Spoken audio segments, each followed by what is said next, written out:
আসসালামু আলাইকুম ইয়া হালাল কাবুর।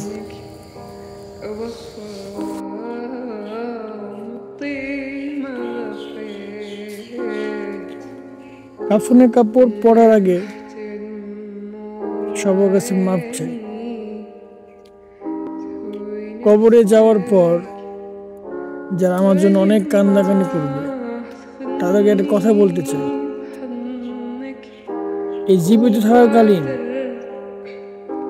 তোমরা সবাই আমাকে যে আঘাত দিছ, আমি কোনো কিছুই মনে করি নাই, মাফ করে দিছি। কুল্লু নাফসি যায়কাতুল মউত, সবার মৃত্যু হবে। দুদিনকার দুনিয়া, কিসের এত বাহাদুরি, ক্ষণিকের সুখ।